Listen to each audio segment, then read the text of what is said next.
We're going to talk about savings, retirement, and debt. And it's something I'm very concerned about. It's very much on my heart. This is for everybody who makes minimum wage, all the way up to those of you that are making 6 or 7 and even 8 figures. If you make $80,000 a year, do you know about how much money you have to have saved in order to retire just at the same standard of living? Just to live the same as you live right now with your job. Well, the data tells us you need about $2 million saved after taxes. How do we know that? Well, at a $2 million amount of money, 4% interest on that would spit off about $80,000 a year. You could live at about the same standard of living that you currently live at now. Are you on pace to do that? Because let me tell you what the average American, the median American, has saved in the median, $5,000. That's a problem. The average American has $114,000 of consumer debt. Can you see there's a problem? If you don't invest or save money when you're making very little, you will not invest or save money when you're making a lot. I see someone making $40,000 a year living paycheck to paycheck, and then when they're making $70,000, now instead of driving a Honda, maybe they got a Lexus. Instead of having a so-so apartment, they got a nice apartment. And then when they go from $70,000 to $100,000, then they upgrade from the Lexus to the Mercedes, and they buy a house, and they deplete their savings buying a house. They upgrade their lifestyle as they make more money. Smart people don't change their lifestyle for a long, long time when they begin to make more money, and they begin to build the habits and disciplines of a wealthy person when they're a broke person. If you're one of those people who say, money's not that big of a deal to me, I get that. That's how I started out. But I knew the lack of money. Man, I knew that was a real big deal. I did not want to be in a position in my life where I couldn't help my family if I needed to. And so my first goals were not to be super wealthy. They were to get financially independent. And the first step in doing that is you need to know your financial independence number. Your FIN number is the amount of money you need saved so that living off the interest on that money, you no longer need to work anymore. If right now you're retiring, $80,000 a year is your income, your FIN number is $2 million if you're retiring today. If you're retired in 30 years, it's $5 million. So the first things first is that's your financial peace number.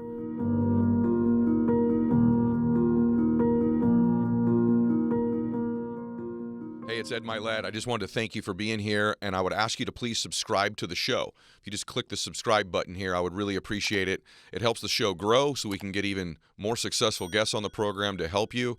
At the same time, if you're subscribed, you're going to get access to the programs before anybody else in the world gets access to them. So if you would, click subscribe right here. Thanks so much. All right, welcome back to the show, everybody. Today, we're going to talk about money. So many have been emailing and DMing the show saying, would you please, Ed, discuss budgeting and finances a little bit more, saving, retirement, and debt. So that's what we're going to cover today. We're going to talk about savings, retirement, and debt. And it's something I'm very concerned about. It's very much on my heart. Before I get into some of the things I'm going to cover, let me just say, I'm not coming to you on some soapbox, some guru or expert on a high horse, thinking I have everything figured out or that I'm perfect. I'm actually today coming to you. You're listening to somebody who understands. I've had cars repossessed, unfortunately. I know what it's like to be behind on your credit cards and have them taken from you. I know what it's like to have a house foreclosed on. I know what it's like to really consider bankruptcy. I've had my power turned off. I've had my mobile phone turned off before. This is not stuff I'm proud of. I've had the water turned off. Man, you don't want that to happen. And most of that stuff was self-inflicted for mistakes that I made. And so I don't want you to make those mistakes. And I see so much terrible advice on podcasts from these gurus, social media, the different examples that are held out there about what wealth looks like and what being rich looks like and what the right things are to do financially. And so we're going to talk about some of those mistakes I've made and that I see being made in the world today. And it pains me. Let me give you some statistics first. If you make $80,000 a year, do you know about how much money you have to have saved in order to retire just at the same standard of living? And when I say same standard of living, I'm not talking about now you're retired, you get to take extravagant vacations or anything like that. I mean, just to live the same as you live right now with your job. If you make $80,000 a year, how much money do you think you have to have saved? Well, the data tells us you need about $2 million saved after taxes. So what that means is a lot of you say, well, I've got money in my 401k. You do understand you haven't paid your taxes yet when that money comes out of that 401k or that IRA. So after taxes, you need about $2 million saved if you make $80,000 a year to provide the same standard of living. How do we know that? Well, at a $2 million amount of money, 4% interest on that would spit off about $80,000 a year. You could live at about the same standard of living that you currently live at now. Are you on pace to do that? Because let me tell you what the average American, the median American, has saved in the median. $5,000. 5,000 bucks is the median. There's a difference between the median and the average. The median is the person in the middle. The average is when you take all of the affluent people, wealthy people, and all the people that have nothing. The average savings is about $100,000 currently. The median's $5,000. That's a problem because when you look at debt, the average American has $114,000 of consumer debt. $114,000. That doesn't count their home loan. That's college loans, car loans, credit card debt. Average person carries about $10,000 on a credit card. Average interest rate about 15%. Can you see there's a problem? We're in a consumer culture. We're in a culture that tells us to spend, spend, spend to keep up with people. We've also got a lot of influencers out there telling you to get rid of all of your money, that you should just, every dollar you get, you should get rid of it, spend it somehow, or invest it, and stay broke so you stay hungry. Let me say something to you about that first of all. That's terrible advice. This idea that the only way you can stay driven and hungry is to remain broke or to get rid of all of your money is insane. If your motivation level is so low that you need to deplete all of your cash in order to stay hungry and motivated, you don't need to check your bank account. You need to check your actual inspiration level. That's insane. And so the other thing that's in our culture today, and then I'm going to give you some of the keys, is that we're trying to keep up with the Joneses. We're trying to impress people by buying really expensive things. Let me say something to you. I've been very fortunate. I've had, like I said, you're listening to somebody today who's had their car repossessed, home foreclosed on, power turned off, water turned off. None of those are things that I'm very proud of, okay? But I've also been blessed to become very wealthy. I've been blessed to, I've driven every car you could possibly ever have. I've owned them all, basically most all of them. I've had 6 different jets, including a Global Express that I bought from Oracle. I own my own island, right? I've owned multiple oceanfront homes. My studio right now is in one of them. I've owned some of the homes in the nicest neighborhoods in the world. I've had, all the material things you could possibly want. And let me tell you something, they're really nice to have, but you can't enjoy them if you're broke. Living in a really nice house that you can't afford and that you're sweating the payment on all the time is no way to live. And trying to keep up with people, to impress people who don't care by buying stuff you don't need is insane. And I see it happening. And so striving to impress people with material things, let me just say this to you up front, doesn't work. It doesn't impress them. And for the few that it does impress, those are the wrong types of people. You want people to be impressed with the content of your character, with the way you live your life, the way you treat your family and other people. And if to get them to be impressed by you, you need a particular purse or a particular jacket or pair of shoes, those are people whose approval you don't want anyway. Yet we seek it, don't we, to keep up with people. We're in a consumer culture, which is why consumer debt is so high relative to savings. And by the way, if you're a young person listening, you go, well, I don't care about retirement. That's 30, 40 years away. First off, it's going to happen faster than you think. But let me ask you this. Do you want to be in control of your life? Do you want to be able to call the shots and not have the world dictate shots to you? Do you want to be able to help your parents or your siblings or your friends at any time you want to? Do you want to be able to take advantage of opportunities when they come along and be able to write a check at any time you want to buy something on discount that's an asset as opposed to a liability? So at any age, you should be saving money.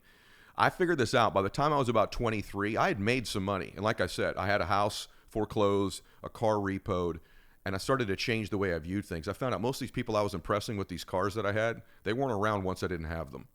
They weren't impressed with me. They were impressed with the car. And the other thing about nice stuff, it's out of style in like 2 or 3 years anyway.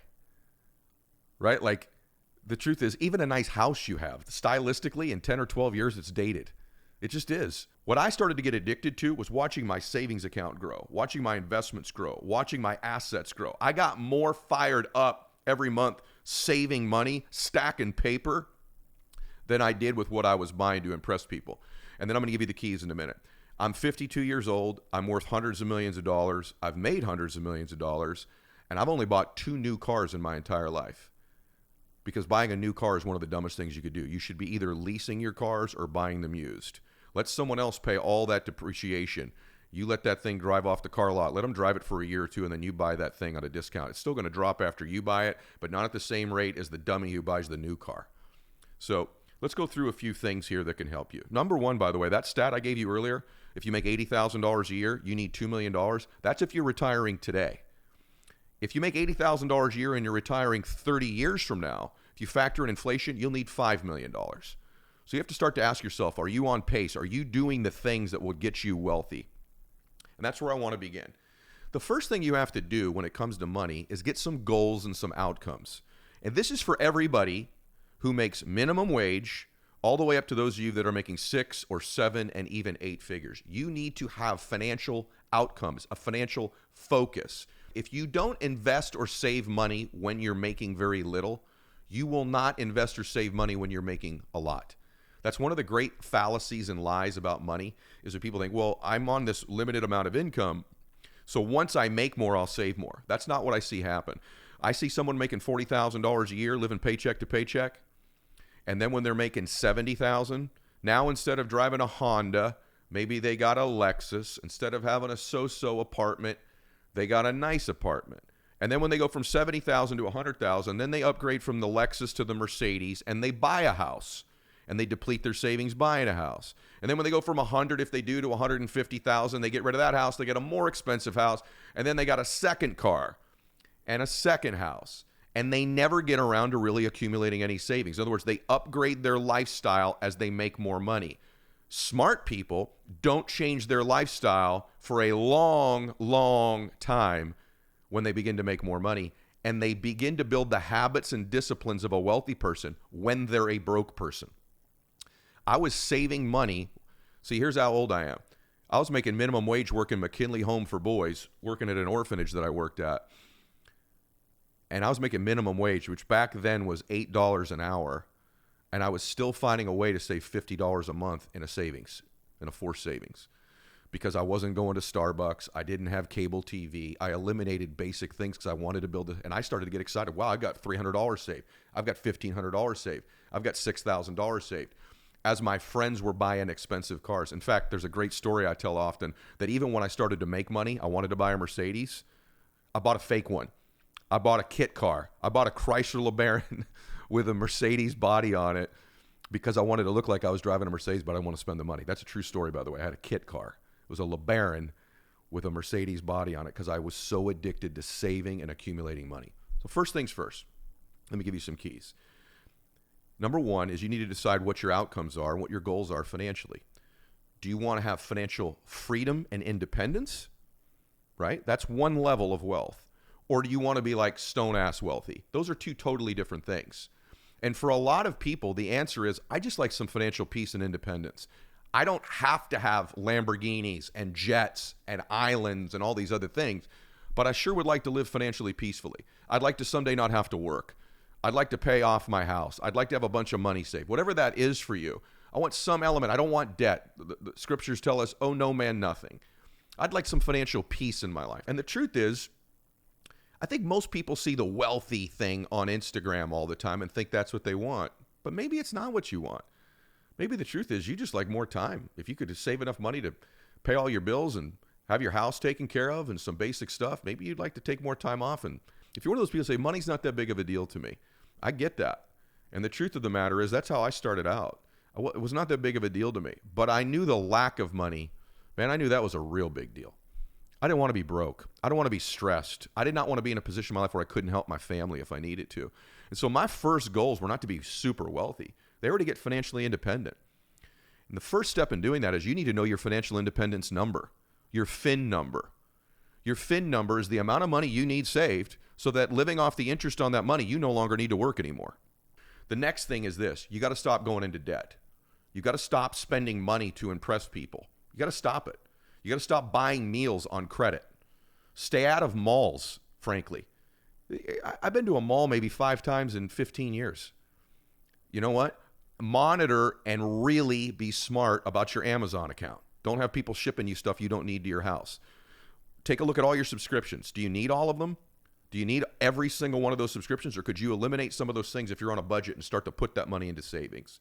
The next thing is to understand the distinction between 3 separate things. You need an emergency fund set up.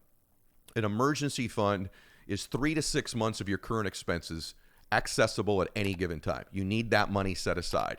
That's in case of a job loss, car breaks down, somebody needs some help, emergency. Quite frankly, life's just going to happen. So the first things first is you need 3 to 6 months of money set aside in an emergency fund. You should start to make that your goal and in your ambition and start chipping away at doing that. If you're someone making a lot of money right now, carve that amount out and put it to the side. The second thing that you need to do is you need to have savings. Savings is just money that you're accumulating that in case you need it, it's there for a rainy day. You should have some savings. Anybody who tells you you shouldn't is wrong. Okay, you should have some measure of savings. And then the third thing is investing. That's money you're going to take that has some risk to it that you're going to try to get rates of return on. And I'm not going to tell you where to put that money today, but I can tell you that you need an emergency fund, savings, and then investments. The only advice I'll give you on saving money, because I'm licensed, I can't recommend particular investments. What I will say to you is this: if you can't explain it to me, you shouldn't be putting your money in it. If you can't understand it and explain it back to me, it's not the place for you to be putting your money yet. And if you don't have a financial professional in your life who can explain things to you in a basic way so that you can understand them, you have to ask yourself why they're confusing you. You have to ask yourself that, right? Sometimes people like to make things seem very sophisticated and complex so that you think you need them and that maybe potentially you make a bad decision. You ought to be able to explain to me why your money's in there and how it works and what it's doing. And anybody can do it. Even somebody who doesn't want to know a lot about financial education, doesn't matter. You should be able to do that. Okay, so that's number one. The next thing is, as soon as you can afford it, make sure you have a competent tax person and CPA in your life. If you're someone making a lot of money, you really need a good tax person in your life, a professional, competent tax or CPA, and you probably ought to be working with somebody who can help you with your money as well. Make sure you have a financial game plan and direct it, and make sure you're running a budget. Now, in my budget recommendations, here's what I'm going to ask you to do. I'm going to ask you to take the first 30% of your money, if you can afford it, 30% of your money, and give it to your tithing and to pay yourself first. If you can't do 30%, if it's down to even 10%, carve something out that you're going to give away, and carve something out because of the law of reciprocity, and carve something out that you pay yourself first every month. Take it off the top. Don't pay yourself last because you're never going to get paid. If you make $3,000 a month, take $50 and pay yourself first, and now you make $29.50 a month. You say, Ed, that sounds good. You're a rich guy. Listen, I spend every single dollar I do every month. I understand it. I've lived on minimum wage, and I'm telling you that even when I lived on minimum wage, I found a way to pay myself first. You need to get in control of your life, and the way you get in control of your life is you first control your spending. You control your budgeting. You control your financial discipline. You begin to make this a massive priority in your life, that you're going to become somebody who is financially in control. Because if you start the habits of being financially in control, eventually you will be in control and you will call the shots in your life. So please budget and begin to save your money, and don't invest in something you can't. Get clear on what you want. And if you're younger, start saving money now. You'll build the habits of trust me, I'm 52 years old. I started doing this in my early 20s, and I really believe that's why I'm wealthy. Stay with me on this. There's a bunch of people you see on social media that won't be rich someday, that look rich right now. I have more friends in my life, listen to me, those of you that are making a little bit of money, that used to be rich than that currently are. I've watched them go seasons of 5 or 8 or 10 years where they were balling. They were making real money. They were driving the nice car, the nice vacation. They bought this or that. And then, bam, things changed. They got caught with their pants down financially. They had no money saved, no cash, debt up to their eyeballs. You're not. And so I have more friends that used to be rich than currently are because they weren't in control of themselves. They didn't have delayed gratification. They had no financial discipline, no budget, no game plan, no goals, no outcome. Now, when it comes to your investments, let me just say this to you. There's lots of places to save money. I can't recommend it. I know kind of the cool thing right now, and I've made a lot of money in real estate. That's a great place. Start flipping houses. That's one of the real vogue things. That's great, and maybe that is what you should be doing. But you're one bad flip away from being broke too, which is why you still need cash saved. How about having a plan in your life where if it goes bad, you're still okay? And I'm not talking about, I know maybe you listen to that, you go, well, Ed, that's just a luxury I don't have. Of course you do. You can save some money. There are ways to do it. And if you're not making enough money, then you need to get a second job. Work a second job. I've had multiple jobs at any given time, many times. When I was an entrepreneur, many times I had to go back and get a night job to support my entrepreneurial hustle. Being an entrepreneur is not easy. Being an entrepreneur is difficult. You entrepreneurs listen to this, and maybe you're going behind. Maybe you need to get a job 2 days a week or stocking shelves at night. I stocked shelves at a grocery store for 2 years while I was building my business because my business wasn't keeping my family afloat, and I still had to save money. So some of you that are entrepreneurs, maybe it's maybe it's a second job. Some of you that have a full-time job, maybe it's starting a second business. Maybe you need a second income stream. The truth is that in this day and age, with how crazy things cost and how out of control taxes are, you may need secondary income. So if you have a job, maybe it's starting a side hustle on the side or a second job. If you're an entrepreneur, maybe it's having a second job on the side that's part-time to support your business. It's okay to work a lot. It's okay to have financial discipline. It's okay to go through a season of your life where you sacrifice lots of things, including time, in order to get wealthy. But the hardest thing that I see, the most heartbreaking thing, are those people doing the grind, making the sacrifice, doing all the things to make money, and then they have no game plan, no financial discipline, and they watch all these idiots on Instagram or social media go, man, I got to have the car. I got to have the house. I got to have the nightclub. I got to have the steak. Man, sometimes even me, when I show the things I have, I've got, I'm lucky now. In this video, I got a stupid expensive watch on, right? I didn't start buying expensive watches or cars until I could write checks for them, and not just write checks for them, not sweat the check, where it didn't make a dent in my savings. Can you imagine saving up $200,000 and dropping $130,000 on a stupid watch? Now you got 70 grand. I didn't start writing checks for watches like that till I had millions of dollars saved. And sometimes I think that's a bad example, because the truth of the matter is, this watch is great. And you know what? I barely ever look at it. And I got a couple other ones. They're stupid. I've had a lot of nice cars. And you know what? The minute you drive by somebody, they're not impressed anymore. And if I am impressing them, it's probably the wrong person. That's not to say part of getting wealthy isn't to have nice stuff. I get that. I like nice stuff. I've become accustomed to it. But I didn't start partaking in it until I had earned it. And I had earned it with the work I did and all of the savings and investing I had done. And then if it's 1% of my money, okay, who cares? That's play money. But if it's 20, 30, 40% of your cash and you're spending it on stupid stuff like cars and clothes and steaks and wine, that's dumb, right? And trust me, I've had every car you could possibly almost think of. Lambos, Ferraris, Mercedes, Rolls-Royce, whatever. I've had 6 jets. Like I said, the last jet I bought from Oracle, a Global Express jet. I've had all those things. They're amazing. They're not amazing if you have debt on them. They're not. They're not amazing if you have to worry about paying for them. They're not amazing if they're a major chunk of your cash. They're not. Remember that. The average American has $100,000 in consumer debt and $5,000 of savings. The average American needs $2 million to retire, and they got $5,000. Is that sad or what? And so we need to budget. We need to save money. Why does saving money matter, Ed? It gives you control. And whether we like it or not in this lifetime, we need to be able to protect our families and protect ourselves and make decisions. As an entrepreneur, one of the reasons you need to have financial discipline is that lack of financial discipline will cause you to make bad decisions as a business person. You'll make decisions based on money or pressure because you haven't saved money. As a friend, let me say this to you. You just remember this. Your lack of financial discipline as an entrepreneur will eventually affect your business. It'll eventually affect your business. What's the number one mistake I see entrepreneurs do? They don't pay their taxes. They get behind on taxes. They say, wow, I made $30,000 last month. No, you didn't. You made $30,000 if you're a 1099, you're self-employed, you're 1099, real estate agent, insurance agent, business owner. You made $30,000 last month before taxes. You probably made more like $18,000, but you're living like you made 30. Those of you that are employees that have a job, it's your lack of discipline saving money. It's your lack of having a game plan. It's running up debt that you don't need. And again, I'm not trying to be insensitive to anybody who doesn't have, a lot of income coming in. I've lived that way. I lived in a single parent. I lived in a family where my mother stayed home and raised our family, the most important job on the planet.